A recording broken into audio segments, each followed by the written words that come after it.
Good morning, Harsh, and good morning to all our viewers. And it looks like a good morning indeed, and the kind of global handover we've got, one might think of the question in their head that is the worst behind us when it comes to the geopolitical tension, at least the impact that the equity markets were seeing globally. Because if you take a look at the handover coming in from US, Europe, Asia's open this morning, all of them have been largely positive. You have global markets moves from the US. This is how Wall Street has fared. Overall gains coming in, and in fact, Nasdaq has done very well for itself, a 1.25% uptick on Nasdaq. Given some of the tech names and semiconductor names like Broadcom, Micron, Nvidia, all of them did really well in trade, and that is what boosted the Nasdaq index as well.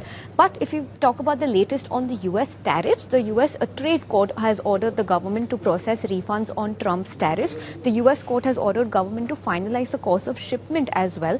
And most importantly, US court has ordered the refunds need to be made with interest. So that is it's a very important development that's come in from the US Supreme Court, and this is a big blow to Trump and his tariffs as well.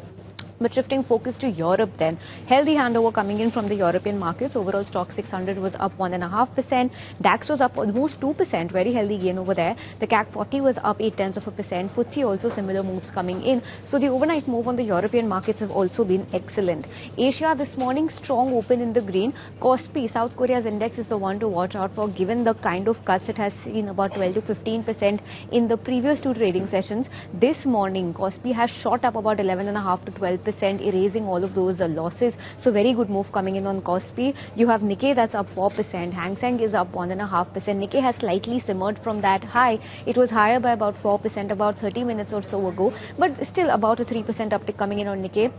Hang Seng, Shanghai both continue to do really well for themselves. China, so Shanghai is going to be in focus because China has set its lowest growth target on record at 4.5 to 5% for the next fiscal. So that is something to watch out for. But given the global handover and the positive cues, that impact is not being seen on Shanghai so much right now.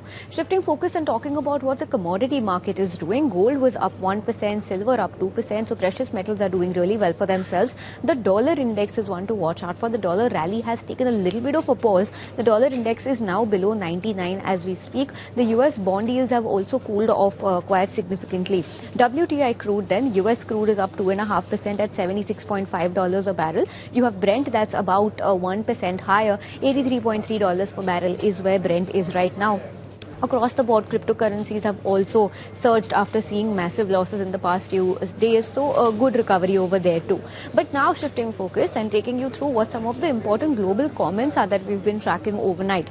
First, coming in from the US Treasury Secretary Scott Bessent. He says that President Donald Trump's recently announced 15% global tariff will likely be implemented this week.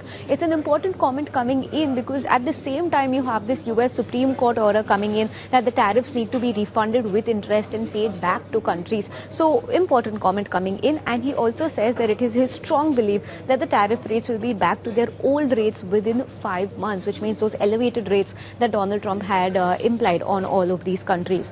And let's talk about a corporate voice. Jensen Huang, the Nvidia CEO, says that the company's recent $30 billion investment in OpenAI might be the last time it invests in an AI startup as it is gearing to go public. He also mentioned that Nvidia's $10 billion investment in OpenAI's rival, that's Anthropic, would likely be its last. And while we are talking about AI, in fact, let's go across and listen into what Donald Trump also has to say in terms of companies who are planning to take their AI operations abroad and the kind of tariffs that they would be risking against themselves.